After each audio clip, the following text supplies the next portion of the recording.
మిత్రులకి వందనాలు. మనం ఈరోజు కీలకమైనటువంటి ఒక రాష్ట్ర ప్రభుత్వ నిర్ణయం, మన పక్క రాష్ట్రమైనటువంటి ఆంధ్రప్రదేశ్ ప్రభుత్వము గౌరవనీయులు ముఖ్యమంత్రి చంద్రబాబు నాయుడు గారి ఆధ్వర్యంలో, మరి ఇప్పుడు తెలుగుదేశం పార్టీ అక్కడ అధికారంలో ఉంది. మొత్తానికి ఉద్యోగులకు సంబంధించినటువంటి ఒక పెండింగ్ అంశం మీద కీలకమైన నిర్ణయం తీసుకొని మంత్రివర్గంలో వాళ్ళకు క్యాబినెట్లో అప్రూవల్ తీసుకొని ఈరోజు జిఓఎంఎస్ నంబర్ 53ని నిన్న పబ్లిష్ చేస్తూ ఎవరైతే ఉద్యోగులు 1/9/2004 కంటే ముందు నోటిఫికేషన్ ఇచ్చి ఉండి నోటిఫికేషన్ ప్రక్రియ ప్రారంభించి 1/9/2024 తర్వాత ఉద్యోగంలో చేరిన వారికి ఓపీఎస్ని అమలు చేస్తూ వాళ్ళకు వన్ టైం ఆప్షన్ ఇవ్వడం జరిగింది. అంటే ఓపీఎస్లకి మారడానికి.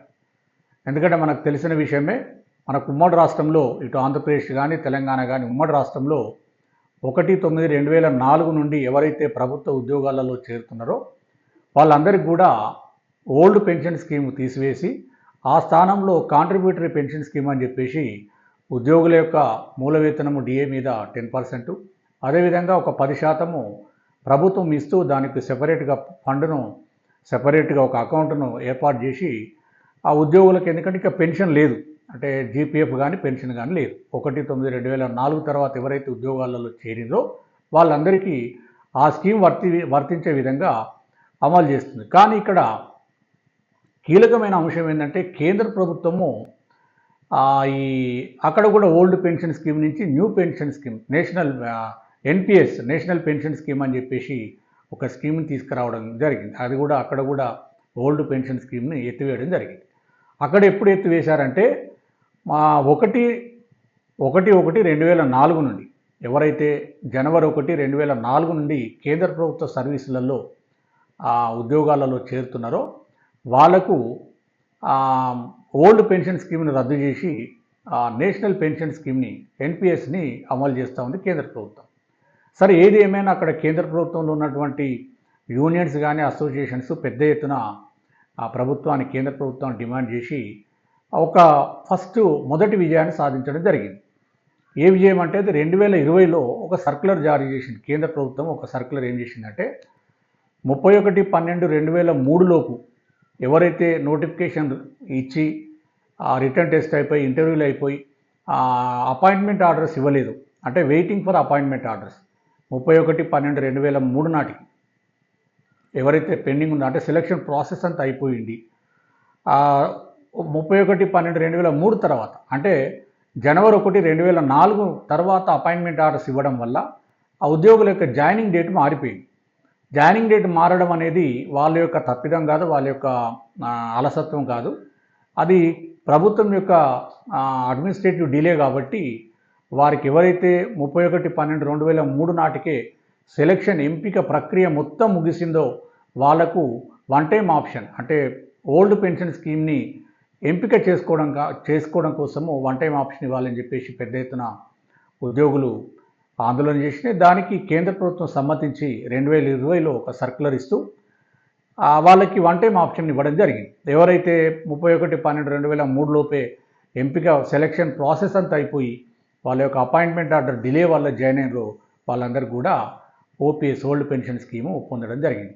అగైన్ ఇంకా ప్రభుత్వంలో అప్పుడు కేంద్ర ప్రభుత్వంలో యూనియన్స్ కానీ అసోసియేషన్స్ యొక్క డిమాండ్ ఏంటంటే 31/12/2003 నాటికి సెలక్షన్ ప్రాసెస్ స్టార్ట్ అయితే చాలు, అంటే నోటిఫికేషన్ ఇష్యూ చేసి సపోజ్ రిటర్న్ టెస్ట్ అయిపోయి లేదా ఇంటర్వ్యూ కండక్ట్ చేయడం లేట్ అయిపోయింది, లేదా నోటిఫికేషన్ ఇచ్చిండ్రు, ఇక సెలక్షన్ అంతా కూడా 1/1/2004 తర్వాత ఎవరైతే జాయిన్ అయినరో, అంటే నోటిఫికేషను బిఫోర్ 31/12/2003 నాటికే నోటిఫికేషన్ ప్రక్రియ మొదలై దాని తర్వాత జాయిన్ అయిన ఉద్యోగాలలో వాళ్ళకు కూడా వన్ టైం ఆప్షన్ ఓపీఎస్ కోసం ఇవ్వాలని పెద్ద ఎత్తున డిమాండ్ చేయడము, కేంద్ర ప్రభుత్వం దానికి అంగీకరించి గౌరవ నరేంద్ర మోడీ గారి ఆధ్వర్యంలో బీజేపీ ప్రభుత్వం ఇప్పుడు కొనసాగుతూ ఉన్నది. వాళ్ళు మొత్తానికి 2023లో ఒక సర్క్యులర్ ఇవ్వడం జరిగింది. ఏం సర్క్యులర్ అని అంటే 31/12/2003 కంటే ముందే సెలక్షన్ ప్రాసెస్ కనుక స్టార్ట్ అయినట్లయితే, అంటే నోటిఫికేషన్ ఇచ్చినట్లయితే, నోటిఫికేషన్ ఇచ్చిండి దాని తర్వాత ఎవరైతే సెలెక్ట్ అయ్యి అపాయింట్ అయినారో వాళ్ళకు కూడా ఓల్డ్ పెన్షన్ స్కీమ్ని ఎంపిక చేసుకోవడానికి వన్ టైం ఆప్షన్ ఇవ్వడం జరిగింది. ఆ ఆప్షన్ ప్రక్రియ కూడా ముగించడం జరిగింది. ఇది కేంద్ర ప్రభుత్వంలో 2 సర్క్యులర్స్, 2020లో ఒక సర్క్యులర్ వచ్చింది, 2023లో ఒక సర్క్యులర్. అయితే ఇక్కడ మనకు జరుగుతున్నది ఏంటంటే ఇక్కడ ఆంధ్రప్రదేశ్ కానీ తెలంగాణలో కూడా 2 సర్క్యులర్లను అడాప్ట్ చేయాలి, అమలు చేయాలని చెప్పేసి ఇక్కడ ఉద్యోగ సంఘాలు పెద్ద ఎత్తున అడుగుతున్నప్పటికీ కూడా ప్రభుత్వాలు ఇప్పటి వరకు కూడా పట్టించుకోలేదు. మరికి అలా గౌరవ ఆంధ్రప్రదేశ్ ముఖ్యమంత్రి గారు గౌరవ నారా చంద్రబాబు గారి ఆధ్వర్యంలో నడుస్తున్నటువంటి తెలుగుదేశం ప్రభుత్వం మొత్తానికి ఉద్యోగులకు ఒక న్యాయం చేయాలనే ఉద్దేశంగా సోషల్ సెక్యూరిటీలో భాగంగా కొంతమంది ఉద్యోగులకు మళ్ళీ ఓల్డ్ పెన్షన్ స్కీమ్ పొందే అవకాశం ఉంటుంది కాబట్టి కేంద్ర ప్రభుత్వం ఇచ్చినటువంటి 2 సర్క్యులర్స్ 2020లో ఇచ్చింది, తర్వాత 2023లో ఇచ్చిన 2 సర్క్యులర్ అడాప్ట్ చేస్తూ ఎవరైతే 1/9 అంటే కట్ ఆఫ్ డేట్ ఇక్కడ మారిపోయింది 1/9/2004, మరి కేంద్ర ప్రభుత్వంలో 1/1/2004. ఇక్కడ ఏం చెప్పిందంటే రాష్ట్ర ప్రభుత్వము GOMS నెంబర్ 53 జారీ చేస్తూ 1/9/2004 కంటే ముందే నోటిఫికేషన్ ఇచ్చిండి దాని తర్వాత ఎవరైతే జాయిన్ అయినరో వాళ్ళందరికీ కూడా వన్ టైం ఆప్షన్ అంటే ఓల్డ్ పెన్షన్ స్కీమ్ ఎంపిక చేసుకోవడానికి ఆప్షన్స్ ఇస్తూ మొత్తం ప్రక్రియను 3 నెలల లోపలనే పూర్తి చేయాలని చెప్పేసి ప్రభుత్వం నిర్ణయం తీసుకొని జీవో ఇవ్వడం చాలా హర్షించదగినటువంటి విషయం.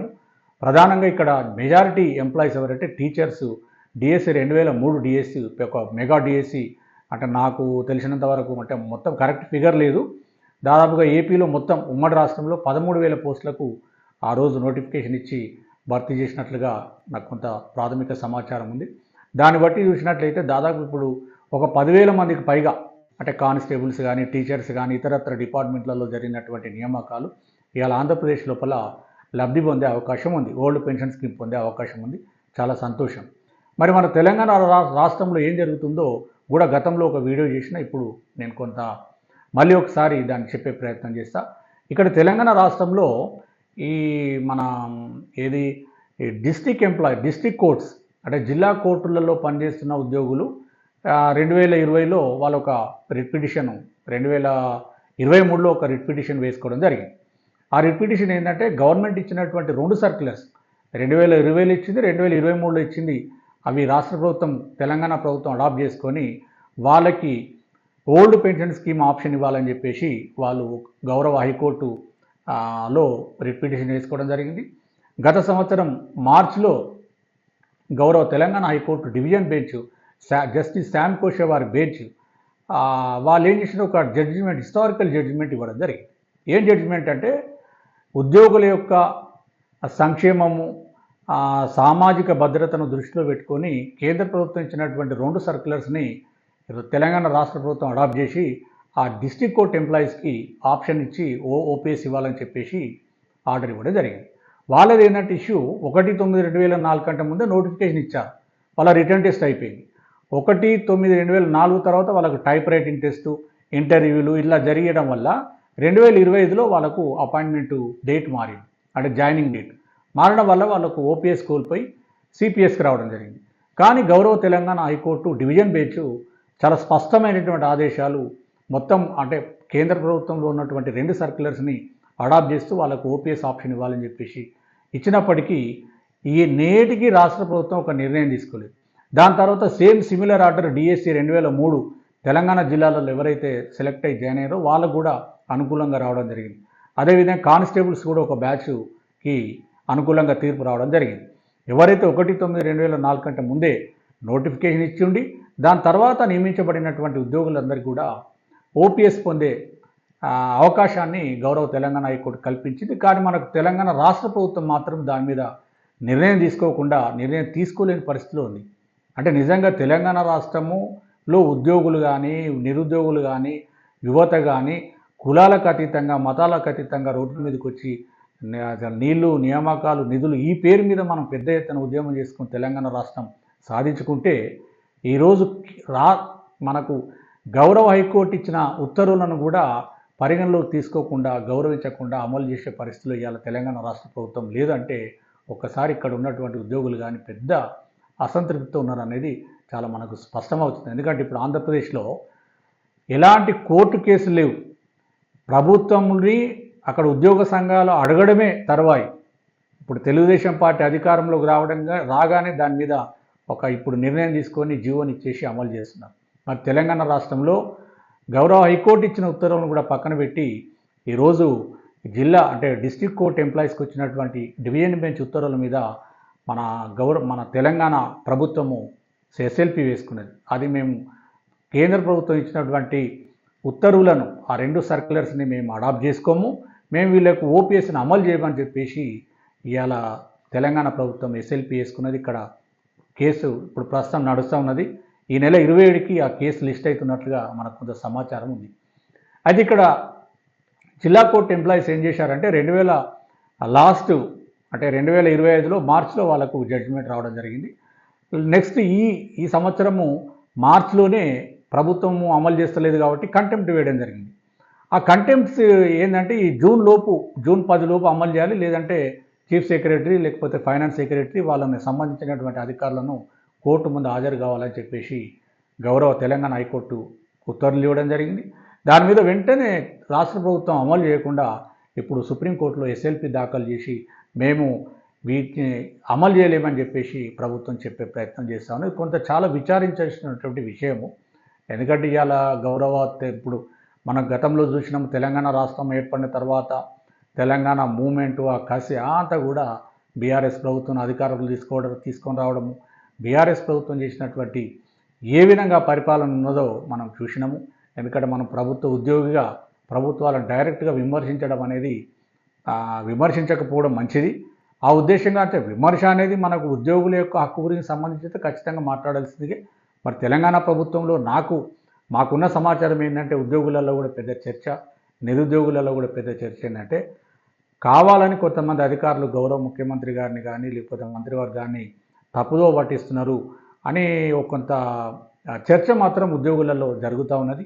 ఏదేమైనా ఈరోజు ప్రభుత్వ ఉద్యోగులకు సంబంధించి ఉద్యోగుల తరఫున గౌరవ ముఖ్యమంత్రి గారిని, ఉప ముఖ్యమంత్రి గారిని మరియు మంత్రివర్గాన్ని తర్వాత కాంగ్రెస్ పార్టీ అధిష్టానాన్ని కూడా విన్నవించేది ఏంటంటే నిరుద్యోగులకు సంబంధించినటువంటి అంశం కానీ నోటిఫికేషన్స్ కానీ ఈ ప్రభుత్వ ఉద్యోగులకు సంబంధించినటువంటి పెండింగ్ సమస్యల మీద న్యాయబద్ధంగా ఉన్నటువంటి సమస్యలను ఇమీడియట్గా పరిష్కరిస్తే ప్రభుత్వానికి మంచి పేరు వస్తుంది, ఈ ఉద్యోగులలో ఉన్నటువంటి అసంతృప్తి అనేది పోతుంది అనేది నా యొక్క అభిప్రాయం. ఇమీడియట్గా రాష్ట్ర ప్రభుత్వం ఇచ్చినటువంటి ఎస్ఎల్పిని విత్డ్రా చేసుకొని గౌరవ తెలంగాణ హైకోర్టు ఇచ్చినటువంటి డివిజన్ బెంచ్ ఆర్డర్ని అమలు చేయాలి. ఎందుకంటే మన పక్క రాష్ట్రమైనటువంటి ఆంధ్రప్రదేశ్లో అది అమలు చేస్తున్నారు, జీవో కూడా విడుదల చేయడం జరిగింది. కాబట్టి వెంటనే గౌరవ ముఖ్యమంత్రి గారు దీని మీద ఒక నిర్ణయం తీసుకోవాలని విన్నవిస్తూ, మరి ఇక మనకు తెలంగాణ విద్యుత్ ఉద్యోగులకు సంబంధించి ఇక్కడ ఆంధ్రప్రదేశ్లో విద్యుత్ ఉద్యోగులకు ఇంకొక సమస్య ఉన్నది. ఇదొక కొత్త విచిత్రమైనటువంటి సమస్య ఏంటంటే ఆనాడు విద్యుత్ సంస్కరణల పేరు మీద వచ్చినటువంటి 1998 ఎలక్ట్రిసిటీ రిఫార్మ్స్ యాక్ట్ తీసుకురావడం జరిగింది. ఆ చట్టం ప్రకారము ఆనాడు ఉన్నటువంటి ఎలక్ట్రిసిటీ బోర్డుని విడగొడుతూ కార్పొరేషన్లుగా 1/9/1999 రోజు ఈ ఏపీఎస్సిబిని విభజించి ఏపీ ట్రాన్స్కో, ఏపీ జెన్కోగా ఏర్పాటు చేయడం జరిగింది. దాని తర్వాత డిస్ట్రిబ్యూషన్ కంపెనీలు కూడా ఆ రోజు ఉమ్మడి రాష్ట్రంలో 4 డిస్ట్రిబ్యూషన్ కంపెనీలు ఏర్పాటు చేసిండ్రు. కానీ ఇక్కడ పెన్షన్ స్కీమ్ వచ్చే వరకే 31/1/1999 ఆ రోజు వరకు జాయిన్ అయిన ఉద్యోగులకు మాత్రమే ఓపీఎస్ ఇచ్చి 1/2/1999 తర్వాత జాయిన్ అయిన ఉద్యోగులందరినీ కూడా ఎంప్లాయీ ప్రావిడెంట్ ఫండ్లోకి తీసుకురావడం జరిగింది. ఆ ఈపీఎఫ్ స్కీమ్ కూడా అది ఎప్పుడు 2003లో నిర్ణయం తీసుకున్నారు. అంటే 1/2/99 నుంచి 2003 దాకా ఎలాంటి నిర్ణయం తీసుకోకుండా corporations AP Transco, AP Genco తర్వాత డిస్ట్రిబ్యూషన్ కంపెనీలు ఏర్పడ్డాయి. దీంట్లో ఈ మధ్యకాలంలో జాయిన్ అయిన ఉద్యోగులకు ఏందనేది చెప్పకుండా 2003లో యూనిలాటరల్గా అంటే ఏకపక్షంగా ఒక నిర్ణయం తీసుకొని 1/2/99 తర్వాత 1/2/99 రోజు నుండి ఎవరైతే ఈ విద్యుత్ సంస్థలలో జాయిన్ అవుతున్నారో వాళ్ళందరినీ కూడా ఈపీఎఫ్ చట్టంలోకి తీసుకురావడం జరిగింది. వాళ్ళకి కాక నుంచి 1/2/99 తర్వాత జాయిన్ అయిన ఉద్యోగులందరూ కూడా ఓపీఎస్ ఓల్డ్ పెన్షన్ స్కీమ్ని కోల్పోవడం జరిగింది. మరి ఇక్కడ నిజంగా కూడా ఇది ప్రభుత్వ రంగ సంస్థలలో పనిచేస్తున్న ఉద్యోగులకు తీవ్రమైన అన్యాయమే. మరి ఇప్పుడు ఆంధ్రప్రదేశ్లో ఏం జరుగుతుందంటే 1/9/2004 వరకు అంటే 31/8/2004 వరకు ఓపీఎస్ ఓల్డ్ పెన్షన్ స్కీమ్ అమలు చేసిండ్రు. మరి దాన్ని విద్యుత్ ఉద్యోగులకు కూడా అక్కడ అమలు చేయడానికి అక్కడ కొంత ప్రక్రియ జరుగుతున్నట్లుగా కొంత సమాచారం ఉంది. మనకు తెలంగాణ రాష్ట్రంలో విద్యుత్ సంస్థలలో మాత్రము అలాంటి ప్రక్రియలు ఏమీ లేవు. అంటే ఏదో యాజమాన్యాలు నామమాత్రంగా ఈ ఎస్టిమేట్ వాల్యూ అంటే 31/8/2004 వరకు అంటే 1/2/1999 నుంచి 31/8/2004 వరకు ఎవరైతే జాయిన్ అయిన ఉద్యోగులు తెలంగాణ రాష్ట్రంలో దాదాపుగా 4,500 మంది ఉన్నారు. అదే ఆంధ్రప్రదేశ్లో ఒక 6,000 మంది సుమారుగా ఉన్నారు విద్యుత్ సంస్థలలో పనిచేసే వాళ్ళు. మరి తెలంగాణ రాష్ట్రంలో వాళ్ళకు అమలు చేయడం కోసము ఇన్ని కోట్లు వ్యయం జరుగుతుందని చెప్పేసి ఎస్టిమేటెడ్ వాల్యూను ప్రభుత్వానికి పంపించడం జరిగింది. కానీ ఇప్పటివరకు అటు విద్యుత్ యాజమాన్యాలు కానీ అటు రాష్ట్ర ప్రభుత్వం కూడా నిర్ణయం తీసుకోలేదు. కానీ మరి అటు ఆంధ్రప్రదేశ్లో హిస్టారికల్గా ప్రభుత్వ ఉద్యోగులకు సంబంధించి మంచి నిర్ణయం తీసుకున్నారు. మరి తెలంగాణ రాష్ట్రంలో తీసుకోలేదు. ఒకవేళ తెలంగాణ రాష్ట్రంలో కూడా అలాంటి నిర్ణయం తీసుకుంటే అంటే కేంద్ర ప్రభుత్వంలో ఇచ్చినటువంటి సర్క్యులర్స్ 2020లో ఇచ్చింది, 2023లో ఇచ్చింది కనుక అడాప్ట్ చేసుకొని అమలు చేస్తే ఇక్కడ దాదాపుగా ఒక 7-8 వేల మంది కూడా ఓల్డ్ పెన్షన్ స్కీమ్ పొందే అవకాశాలు ఉన్నాయని మనం వార్తా కథనాలు చూస్తూ ఉన్నాం. ఏదేమైనా మనకు తెలంగాణ రాష్ట్రం ఏర్పడిన తర్వాత ఉద్యోగులకు కానీ నిరుద్యోగులకు కానీ పెద్దగా మేలు జరిగింది ఏం లేదనేది చాలామంది అభిప్రాయం. మరి ఇప్పటికైనా రాష్ట్ర ప్రభుత్వము మనకు విద్యుత్ సంస్థలలో కూడా ఒకటి కనీసం అంటే 2004 అంటే ఎందుకంటే ప్రభుత్వంలో అమలు చేస్తున్న స్కీమే కదా, గతంలో ఎలక్ట్రిసిటీ బోర్డులో కూడా అమలు చేసిన స్కీమే కదా ఓల్డ్ పెన్షన్ స్కీమ్ అనేది, జీపీఎఫ్ అనేది, జనరల్ ప్రావిడెంట్ ఫండ్ అనేది. మరి వాటిని రాష్ట్ర ప్రభుత్వ ఉద్యోగులకు సమానంగా 31/8/2004 వరకు ఉద్యోగాల్లో చేరిన అందరికీ కూడా ఓల్డ్ పెన్షన్ స్కీమ్ ఇచ్చి జీపీఎఫ్ ఇస్తే దాదాపుగా 4,500 నుంచి 5,000 మంది ఉద్యోగులకు న్యాయం జరుగుతుంది. దాని మీద గౌరవ ముఖ్యమంత్రి గారు దృష్టి పెట్టి గౌరవ ఉప ముఖ్యమంత్రి గారు కూడా కొంత వీటి లాంగ్ పెండింగ్ సమస్యల మీద దృష్టి పెట్టి పరిష్కరించాలని తెలియజేస్తూ మరి ఇప్పుడు ఏదైతే ఈ ప్రిన్సిపల్ ఉందో ఇప్పుడు అటు ఏపీ మన పక్క రాష్ట్రమైన ఆంధ్రప్రదేశ్లో ఒక ప్రిన్సిపల్ ఏంది 1/9/2004 కంటే ముందు నోటిఫికేషన్ ఇచ్చిండి. దాని తర్వాత అపాయింట్ అయిన వాళ్ళందరికీ కూడా ఓపీఎస్ ఇప్పుడు అమలు చేస్తున్నారు. మరి అదేవిధంగా దాని మీద ఇమ్మీడియట్గా మన రాష్ట్ర ప్రభుత్వం ఒక నిర్ణయం తీసుకొని ఇప్పుడు సుప్రీంకోర్టులో వేసినటువంటి స్పెషల్ పిటిషన్ విత్డ్రా చేసుకొని వాళ్ళకి అమలు చేయాలని విజ్ఞప్తి చేస్తూ మరి మన విద్యుత్ రంగ సంస్థలకు సంబంధించినట్లయితే 1/2/99 తర్వాత అంటే 1/2/1999 తర్వాత ఎవరైతే ఉద్యోగాలలో చేరిందో వాళ్ళకు ఓపీఎస్ అవకాశం కోల్పోయారు. మరి వీళ్ళకు 1/2/1999 కంటే ముందు నోటిఫికేషన్ ఇచ్చిండి. దాని తర్వాత ఎవరైతే జాయిన్ అయినరో ఫస్ట్ ఫేజ్గా మొదటి విడతగా వాళ్ళకు కనీసం వాళ్ళ వరకైనా ఇమీడియట్గా నిర్ణయం తీసుకొని ఓల్డ్ పెన్షన్ స్కీమ్ అమలు చేస్తే బాగుంటుందని తెలియజేస్తూ మరొకసారి మనకు తెలంగాణ రాష్ట్ర ప్రభుత్వానికి గౌరవ ముఖ్యమంత్రి గారికి ఉప ముఖ్యమంత్రి గారికి మరియు కాంగ్రెస్ అధిష్టానానికి ఎందుకంటే ఉద్యోగులకు సంబంధించినటువంటి సమస్యలను పరిష్కరించే దిశగా ముఖ్యంగా ఉద్యోగుల విద్యుత్